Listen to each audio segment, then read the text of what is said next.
Alors, là j'ai fait ma coupe à plan décalé, je vais faire une coupe CC. Alors, si je regarde ce que j'ai à faire là, j'ai ma coupe CC à faire. Alors, ma coupe CC à faire, eh ben, on va faire un peu le même type de manipulation, mais ça va être plus simple parce qu'on fait une coupe droite. Donc, on va créer un plan, en tout cas créer une vue projetée la même.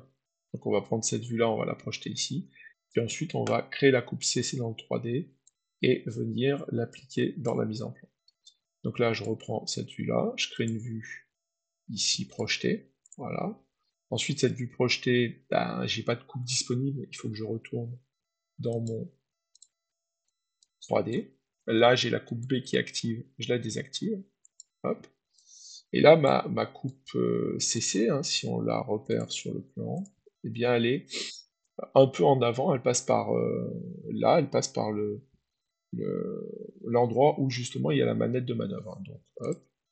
Donc là, je regarde si j'ai un plan dispo. Alors, coup de bol, j'ai ADTM1 qui est là, qui est justement créé spécialement à cet effet, hein. Donc si on veut le recréer, on prend ici la fonction plan et puis on crée un plan décalé de celui-ci. Là, vous n'avez pas à le faire, il est déjà fait. Donc, bah, on va créer une coupe, donc section. Là, j'avais déjà sélectionné mon ADTM1.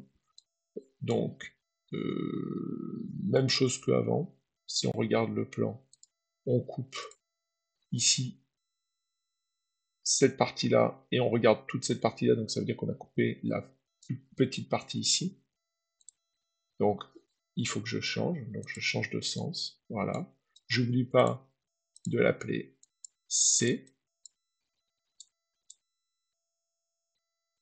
voilà, entrée, je valide. Donc là, j'ai ma coupe C, et si je retourne dans mon 3D, eh bien, voilà, j'enlève ça, je prends ça, j'édite, section, hop, pardon, coupe de D, plus, et là, j'ai B ou C, évidemment les deux peuvent faire l'affaire, mais là, ce qu'on va utiliser, c'est C, évidemment, donc C, coupe complète une fois de plus, et j'oublie pas d'afficher les flèches, ici, appliquer, ok, alors, même remarque, hein, on va essayer de rendre les choses plus visibles, et de éviter que ça s'entrecroise, donc là, on fait C, voilà. Là, j'en profite aussi, je viens de voir que ici, mon repère BB coupe, voilà. Et donc, on vient de créer ici nos coupes. Alors, qu'est-ce qu'il nous reste à créer encore au niveau des coupes?